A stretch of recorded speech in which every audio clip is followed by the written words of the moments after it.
தமிழக வெற்றி கழக கூட்டணி அரசுடைய முதல் நிதிநிலை அறிக்கையில எதிர்பார்த்த சிறப்புக்குரிய எந்த அம்சங்களும் இல்லை என்பதுதான் உண்மை.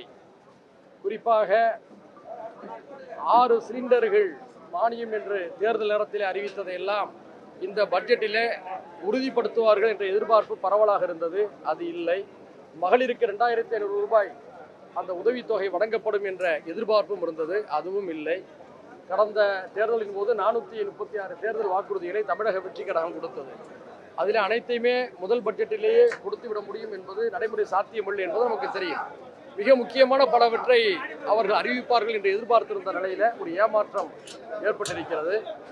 அதாவது பல்வேறு திட்டங்களை பற்றி பாராக்களாக பத்தியாக சொல்கிறார்கள். கடைசி 2-3 வரிகளில் சாத்தியக்கூறுகள் ஆராயப்படும், திட்டங்கள் குறித்து ஆராயப்படும், திட்ட மதிப்பீடுகளுக்கு நிதி ஒதுக்கீடு செய்யப்படும், சாத்தியக்கூறுகளுக்கு நிதி ஒதுக்கீடு செய்யப்படும் என்ற வார்த்தையில தான் பார்க்க முடியுது.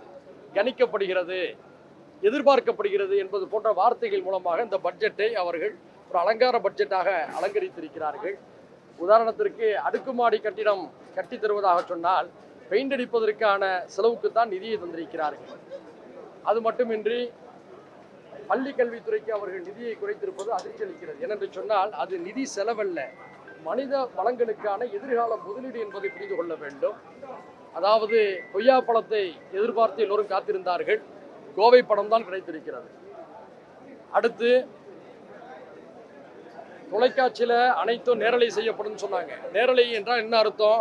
அவையுடைய அனைத்து பகுதிகளும் சமமாக காட்டப்பட வேண்டும்.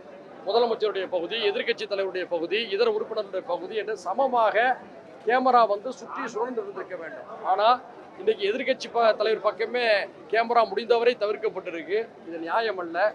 அதே போன்று எங்களை போன்ற தனி கட்சி தலைவர்களுக்கான இருக்கைகளை மாற்றியிருக்கிறார்கள். இது எந்த விதத்திலும் ஏற்புடையதல்ல. நாங்கள் சின்னங்களில் போட்டியிடுவதில் வேறுபட்ட நிலைப்பாடுகள் எடுத்திருக்கலாம். ஆனால் தனித்தனி கட்சியாக நாங்கள் செயல்படுகின்றோம். தனித்தனி நிலைப்பாடுகளை கொண்டிருக்கின்றோம். தலைவர்களுக்கு என்று முன்வரிசை இருக்கையை ஏற்கனவே ஒதுக்கியிருந்தார்கள்.